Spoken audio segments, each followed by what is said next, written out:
Is Nebraska attempting to take the Indiana route to the college football playoff? Find out next.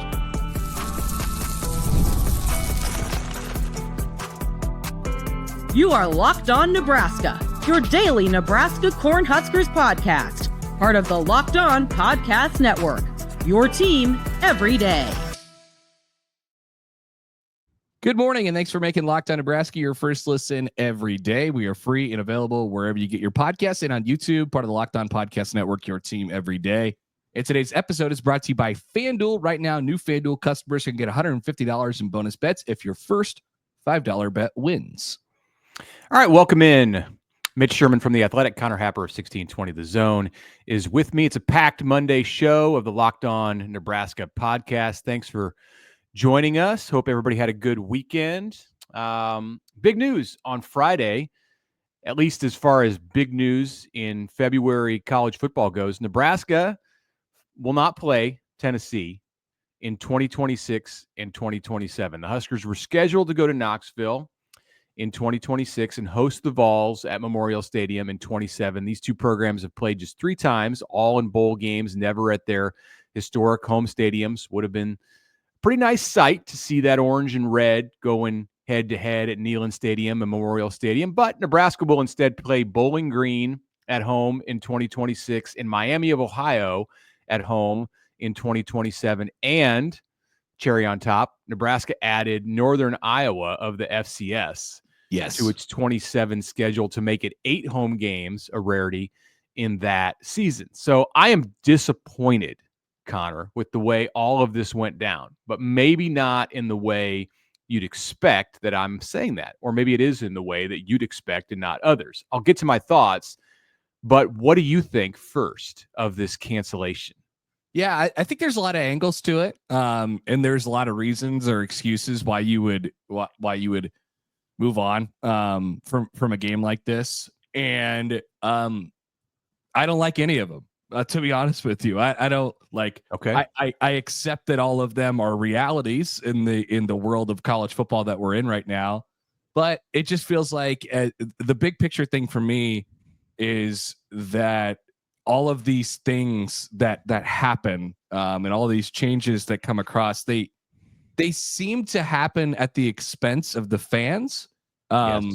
And there was a huge argument going on over the weekend. We've had a few days to sort of like sit back and just swim in this for a few days here. Good wording.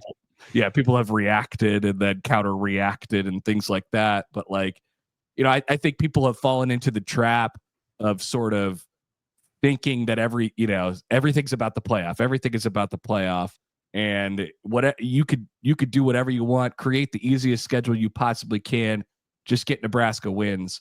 I've never felt that way about Nebraska football. I want to watch them play good teams. I feel like people in this state have, they pride themselves on not backing down from a challenge. And I feel like Nebraska has done that by wiping these games off. And, this game was originally scheduled in the Steve Peterson era and then was been pushed back once or twice. He worked in Tennessee. It's amazing. It's like, and so this game, it's kind of been something that has been earmarked for a long time. So I feel like it's disappointing. I don't love it. But Nebraska's going to get that extra home game and they're going to make some extra revenue off of it. Nice. Congratulations to them. So here's what disappoints me. This conversation that was initiated by Nebraska about how it's all about money. And we've seen some fans, we've seen some media over the last 72 hours breathlessly defend Nebraska, saying, but it's all about the money because they're going to have this 20% reduction to the stadium in 2027. So you might lose, let's say, $10 million, $10 to $15 million of net revenue. So from the 2027 bottom line. So we got to add an 8th home game in 2027, and you can make back a pretty good chunk of that. But you're going to have to pay Tennessee $1 million to get out of those 2 games. You're going to have to pay 2 guarantees for teams that would not exist because you don't pay Tennessee a guarantee to come to Memorial Stadium. So it's 2 guarantees to group of 5 teams in excess of another $1.5 million, $2 million. So the $3 million is cut off from what your recouping might be in 2027. Still, you're going to stand to come out in the black a bit by canceling these games. That is not taking into account the exposure that you're losing from playing Tennessee in 100%. in 27, which is somewhat difficult to calculate. If you win the games, one of the games, the exposure is more significant. Those 2 games in 2026, the game in Knoxville would have been on ESPN or ABC. The game in Lincoln in 2027 would have probably been on Big Fox. How much money is that worth to your athletic department? How much money is that worth to your brand?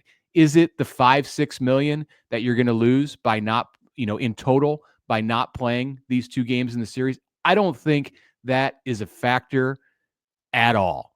What this is about is Nebraska wanting to clear its path so it can have the schedule that it wants to make a run at the playoff in a way that we've seen in 1 year of a 12-team playoff, some teams be able to do.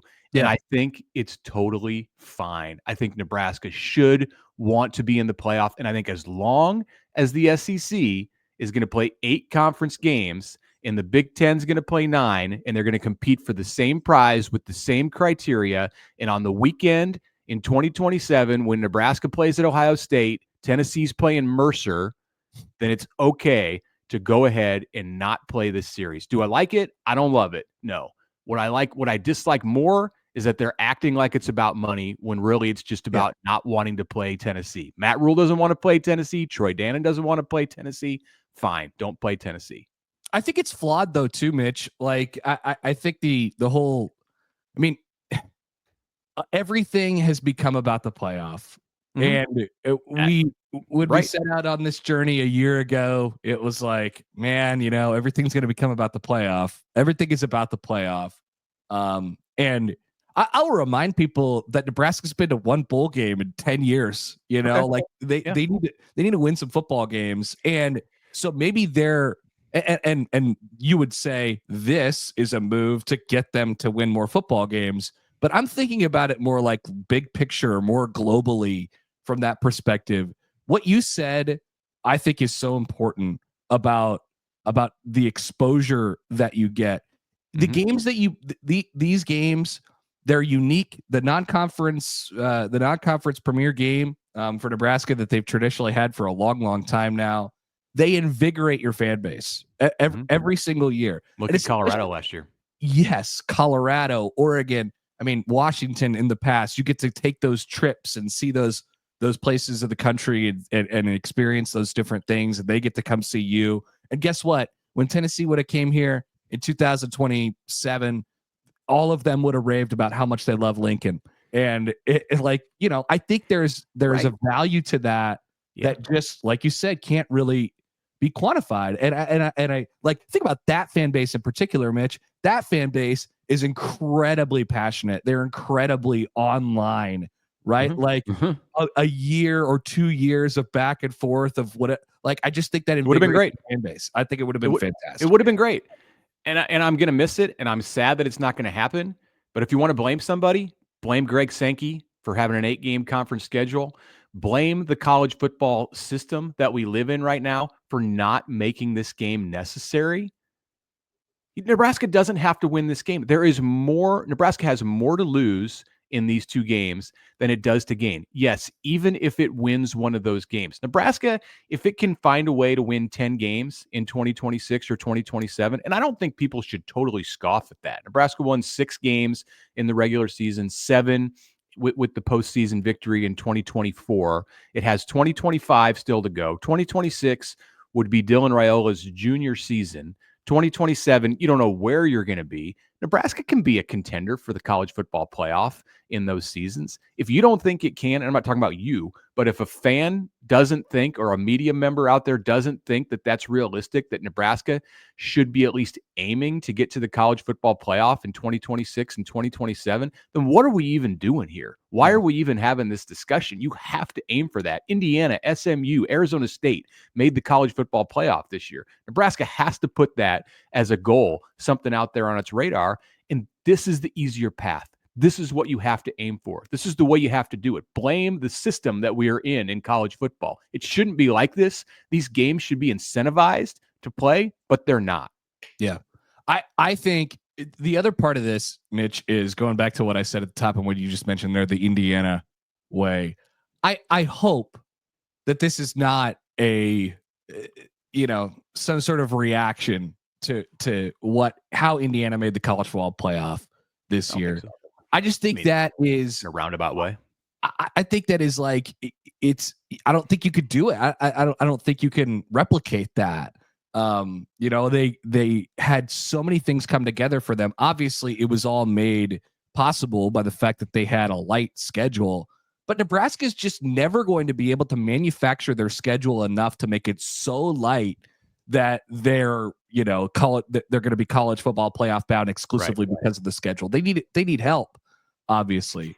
But like they're in the Big Ten, so chances are you're going to see 1 or 2 or 3 of Ohio State and Oregon and Penn State and Michigan every single year. Like you can't duck them. And Indiana didn't. They lost to one of them, and they got into the college football playoff this year, and they got to down Michigan.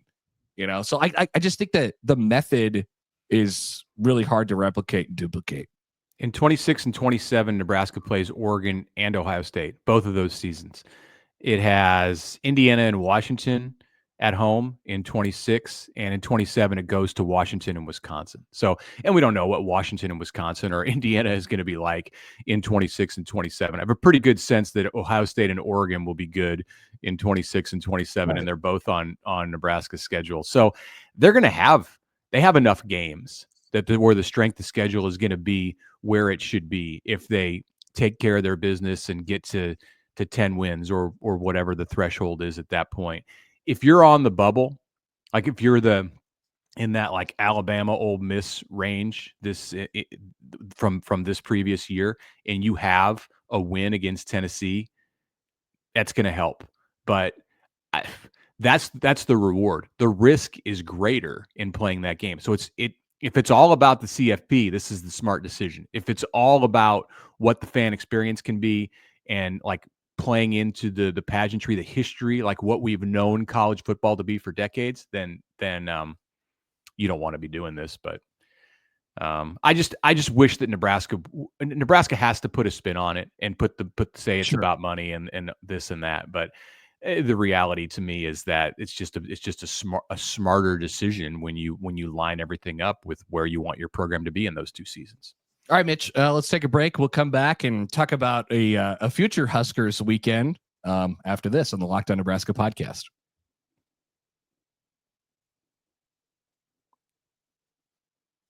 All right, a moment here to tell you about Prize Picks, because March basketball is just about here, and there's no better way to get in on the action than with Prize Picks, the best place for daily fantasy sports. With Prize Picks, you pick more or less on at least 2 player projections. And if you're right, you can win up to 1,000 times your cash. That's right, 1,000 times.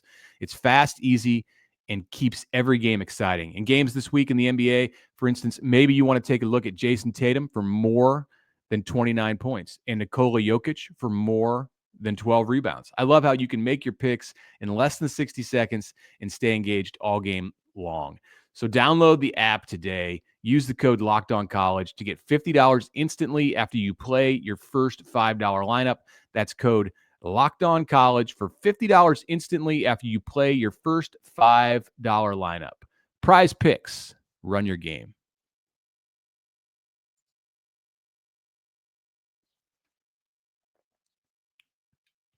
Welcome back. Connor Happer, Mitch Sherman with you. Last Friday when we did this podcast, we were lamenting how frozen we were and how the snow was never going to go away. today in the metro area anyway, we'll be topping 60 degrees. The sun is shining. The snow is melting. The great thaw is here. And it looks pretty good for the next week. So that's all I could think about this week, Mitch. Like if you could do like the X-ray thing inside my head right now, there would just be this baseball spinning around. Like that's how I've felt pretty much all weekend. Saturday had a good practice. We got to open things up. Of course, we were inside, but like it just felt like baseball to me. You got spring training going on in Arizona and Florida. I enjoyed seeing some video and some scores from that. Got my Royals game. But yeah, that was Sunday's excitement. Not such a great weekend for Nebraska baseball. Will Bolt's team went 1-2 in the state of Louisiana, losing a doubleheader on Saturday against the Raging Cajuns. Better weekend, we should mention, for the UNO Mavs in the state of Louisiana. They also went 1-2, but beat LSU on Saturday. Number 3 or number 2 LSU, depending on what poll you subscribe to. The Mavs had a no-hitter going in the 8th inning of that game, and I think like the whole college baseball public sat up and took notice, and then UNO held on for a win. So cool for Evan Porter and his team. Yeah, no doubt. I mean, the Mavs athletic department had a great weekend. Yes, they also basketball clinched a share of the basketball summer league Summit League title, and they had the wrestlers and the whole thing. Pretty good stuff there. Also in Omaha this weekend, the state wrestling meet finished up, and Tyson Terry, the Nebraska signee and Omaha North Viking, took his undefeated record into his senior year state tournament. And was able to come through. It got a little dicey, I think, in the semifinal, right, for him. And was able to come through. And then afterwards, he was like, "Hey, yeah, I had a torn ACL all year." He went 169-0 in his high school wrestling career with 4 state championships, and he'll be a Husker in the fall, but not before repairing his knee. Yeah, so he got hurt in October and missed the rest of the high school's football season. Like it was very clear that he was injured. I think a lot of people kind of knew that this was the case, that he was wrestling on a torn ligament, or at least had something that was lingering. And what's crazy is that nobody could take advantage of it.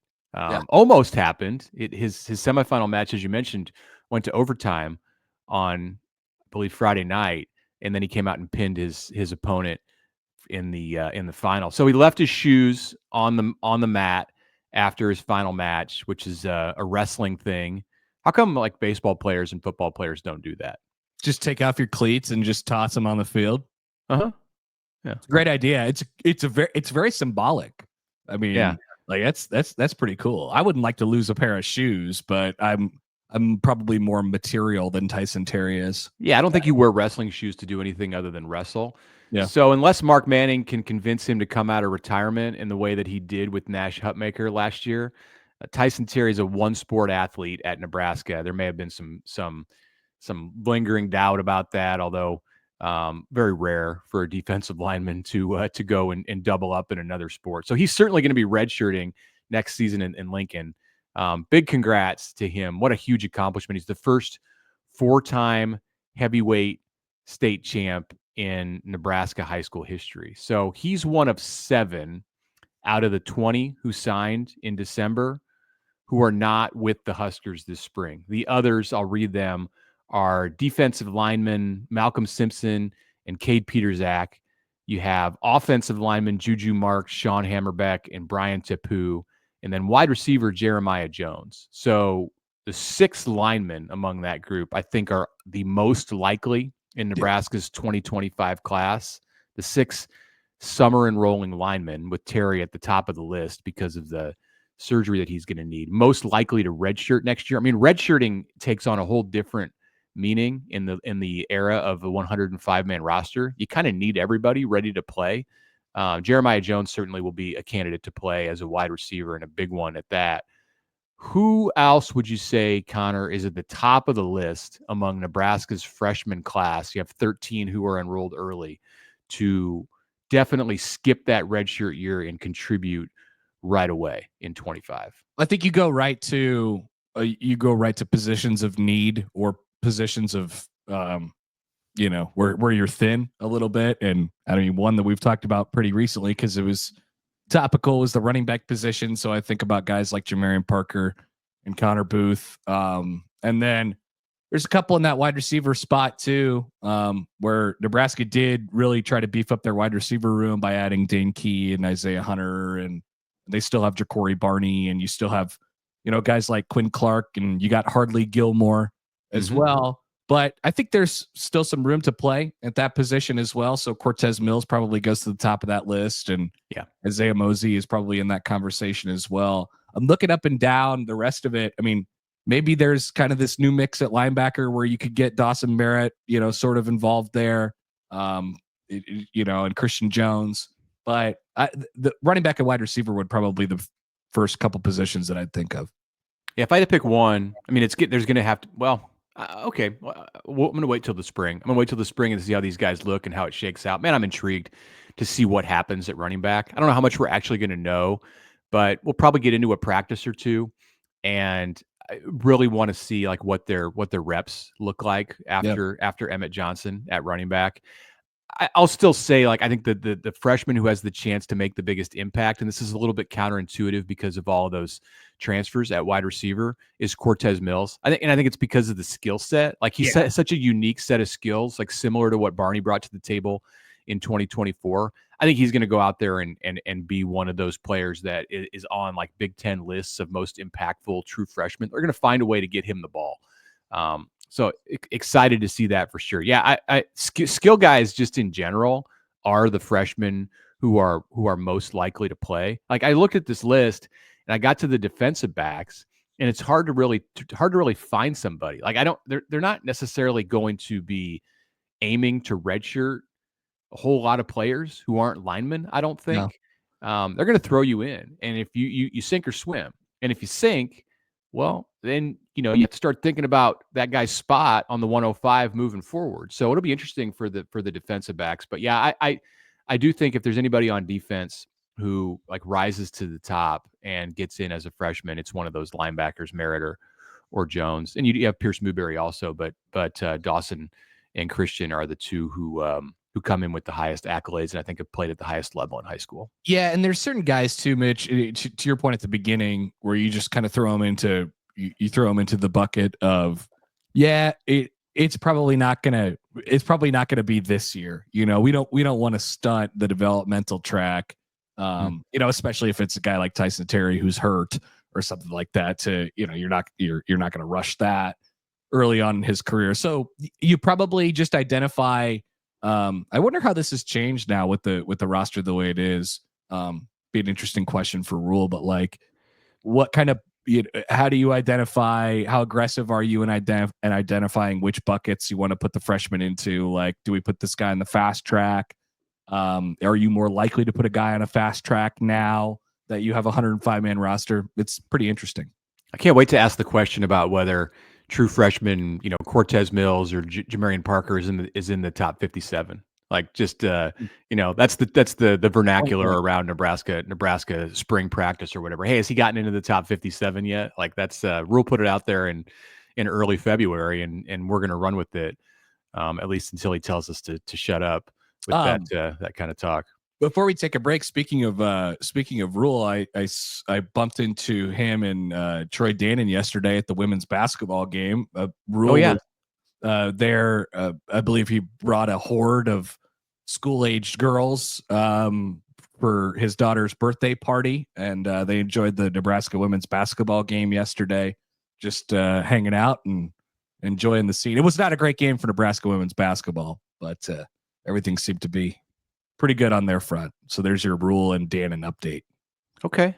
Maybe we'll mention that a little bit more when we come back from the break and talk about what's going on around Nebraska sports from last weekend and looking ahead to the week ahead as we get closer to March. By the weekend, it's going to be March around here and everywhere.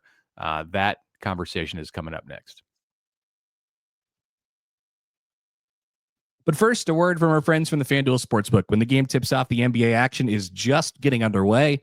There's no better place to get in on the action than with FanDuel, America's #1 sportsbook. With FanDuel, you can place live bets throughout the game. So even if you miss the opening tip-off, or if your game's not even on your radar yet, and you flip it on the TV, boom, you got a chance to get some action on it right away. Also, same game parlays, live same game parlays are also a thing in the FanDuel Sportsbook, so you can try to double up and bonus your money right there.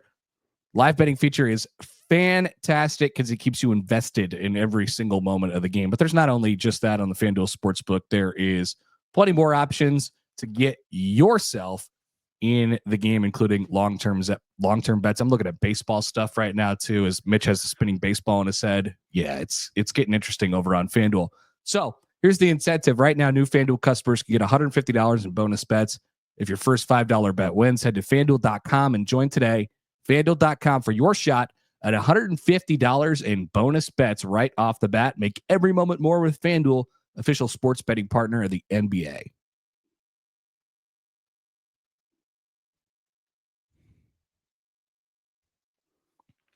Third and final segment of the Monday edition of Locked On Nebraska. I'm Mitch Sherman.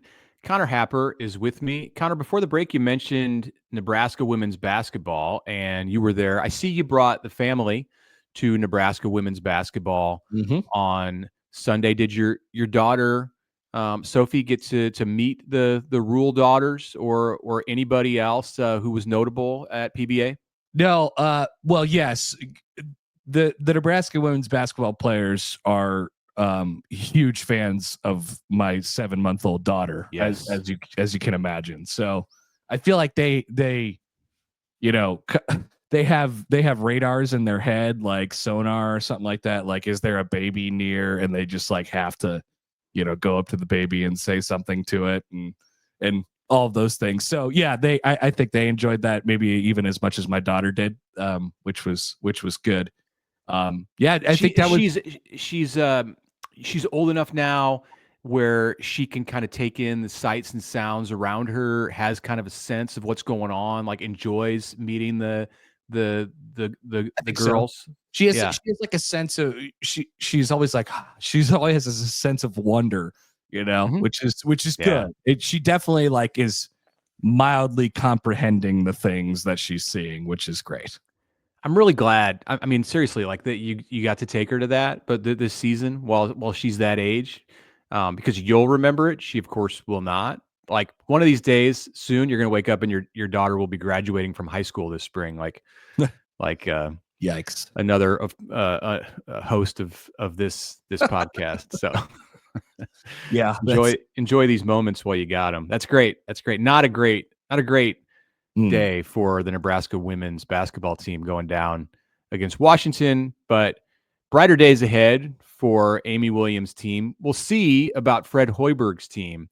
Nebraska men's basketball is back on the court after I'd say a much needed longer break over the past several days. They came back from their 2-game road trip. Remember, Nebraska split the 2-game road trip at Northwestern and Penn State. I saw in Fred Hoiberg's latest media availability that it's like he's having to tell the team, he has to remind the team that they've won 5 of their last 7 games. It does not feel like that is the situation. Like that's the moment for Nebraska basketball right now, but it's a big moment tonight. Burke Buchtenschel perhaps returning to the court, and number 12 Michigan is in town for a 7 p.m. tip. What do you think about this evening? Well, So okay. A couple things that you said there. First of all, the quotes from this team over the last couple of weeks are bonkers. I mean, they're not the quotes that you would normally see coming out of a team that's probably about to go to the NCAA tournament. I feel like Hoiberg is you're right. He's always trying to remind them. It's like, hey, you guys are good. Like just play good and be good and act like it. Right. He said on Saturday, we're a quiet group, man. We're a quiet group, and we got to find a way to come out with our hair on fire, talking, foaming at the mouth, and making an extra effort play early. And that is definitely what it's going to take against Michigan. Their two bigs are, as tough of a guard as anybody in the country with Danny Wolf and Vlad Golden. So it would help if Nebraska had Berke down on there just to take up space and to kind of move guys around a little bit. But I think they could get Michigan to fall into the classic trap. It's a good 3-point shooting team, but if you pressure them and if you get there on closeouts and if you double down on the two guys in the middle there, they might fall into the trap, just like many of the teams of the past 2 years have sort of done, where Nebraska's trying to really cut off anything that happens under the basket and then live with what they can in the 3-point line. So we'll see what happens. The other thing with Michigan is they're one of the most efficient offenses in the country, but they love turning the basketball over. So if you can get them turned over, if you can get a couple steals and runouts in the first couple minutes and get engaged in this thing, then I think that's the formula. But for whatever reason with this team, it's got to start fast. It's a huge game. It's a really, really big opportunity for a signature win tonight. Yeah, a huge game, which is indicative of the fact that like there's still doubt about Nebraska and the postseason. Like we keep saying, probably a team that's going to be in the NCAA tournament, and I don't know. I mean, we've seen Nebraska once this year already in the Big Ten, like go on this big slide. And if it has anything even similar to that to close the regular season, which isn't really a Fred Hoiberg staple, like his teams generally play very well as the season progresses. And this team is sputtering. 5-2 in their last 7. They split the road game, the road trip. They're 3-1 in their last 4 games away from PBA. It all sounds pretty good, and then you watch the product on the court, and you're like, no, no, that's not the roadmap to the NCAA tournament. So I don't know. I feel like fans should be more excited just with the nuts and bolts of what Nebraska has going. Like, it's so rare that Nebraska has had a basketball team historically with the chance to make history. And yet I sense a lot of frustration from fans, and it's understandable because of the way that these games have been going, and then the way that Nebraska had to claw to win against Northwestern and then gets blown out at Penn State. Like people are just kind of on the edge. Like it feels like it could fall off of a cliff against Michigan, even though that's probably not the reality of the situation. So I don't know what to expect. I'm not going to like offer any kind of prediction for tonight. If I did, it would probably be wrong. But I'm interested. I'm going to write about this no matter what happens, because I think it's like a make or break moment. We're at another one of these make or break moments in the season for Nebraska basketball. Well, and I think it goes to show you what you just said there. Like, it goes to show you that people, we love when the team wins. Fans of the team love when the team wins. But I think, people need and really crave the qualities, right? It's a little bit more abstract than just winning and losing. It's consistent. Are you consistently getting the most out of what you have or what you are perceived to have? And I think for this group, are you tough? Do you have that toughness? And Fred Hoiberg has called that out a variety of different times this year. So it's hard to really be like you could always tell when you walk into a building if the crowd loves their team, not like loves their team like Go Big Red, like I love the N, but like loves that specific team and the way that they play basketball. So true. And I don't know that people are there yet with this team, and it's almost March. So maybe tonight will go a long way in helping them get there. Very, very, very true. And you can think of examples close to home where where the crowd very much is in tune with the team and knows what the team is, knows what they're going to get from that group, for better or worse. And that is not the day-to-day as the Nebraska basketball fan lives walking into Pinnacle Bank Arena. All right, that's going to do it for this episode of Locked On Nebraska. Thank you for listening and making us your first listen. For your second listen, go check out the Locked On College Basketball Podcast. They've got you covered with everything that's going on in the world of hoops. You can find that wherever you listen to podcasts and on YouTube.